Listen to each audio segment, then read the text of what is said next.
So I'm here on Yarrow Street with Jana Mohrman. She's on the steering committee of the Green Homes Tour, and her house, which was the dream of her late husband who died in 2020, which she's going to tell us about him and about his dream and how it was built. And I thought it was really cute that here on Yarrow Street you have a yarrow plant under your mailbox.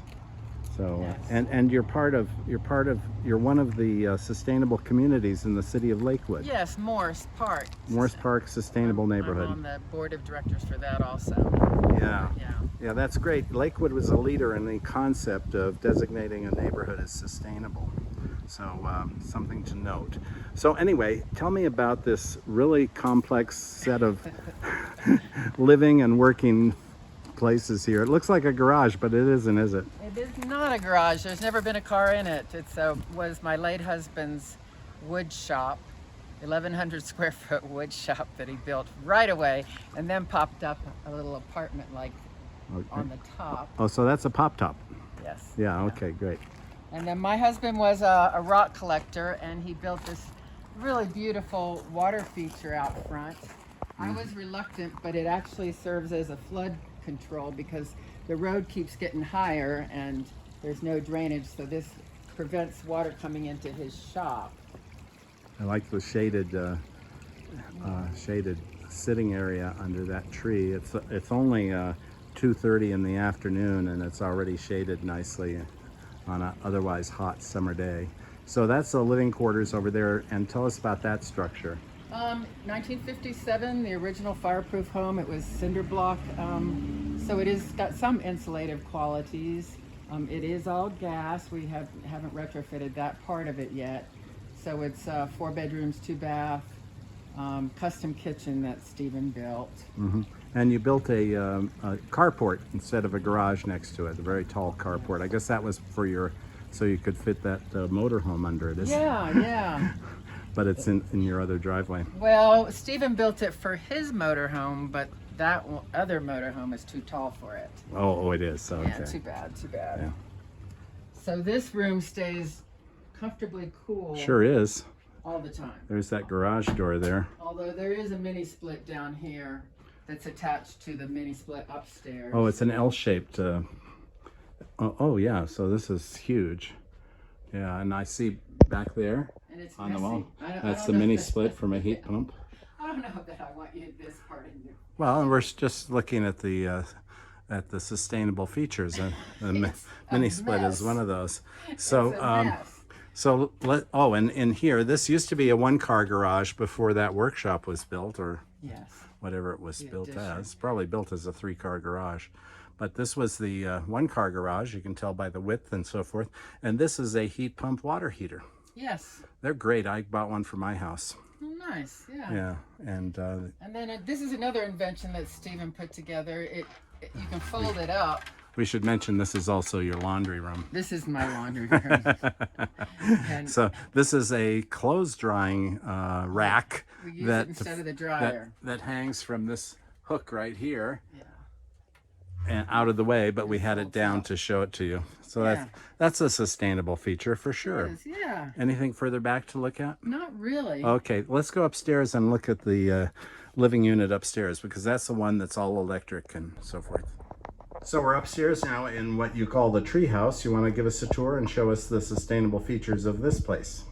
Yes, my late husband built this addition, and we call it the tree house because there are 13 windows that are surrounded by leaves and branches.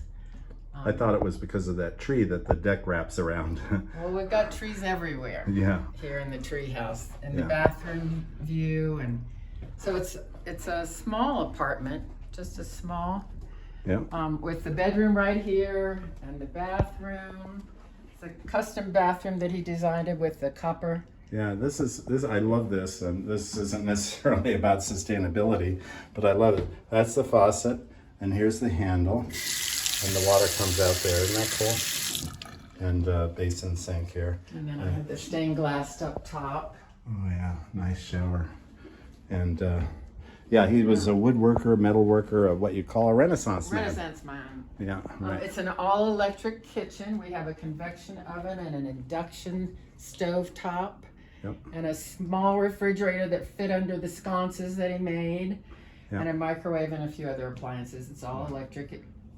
Yep. It's just a small little treehouse. So let's go out on the deck where we can see the, oh, and you didn't point out the heat pump, the mini split. Yes, we have a mini split up here. When we first built the addition, we only could afford electric baseboard heat, so that is the backup still. Oh, okay. But Hardly ever comes on, I bet. never. Never. Even when it got minus 20 it was just fine Yeah. under those harsh conditions Right. last winter.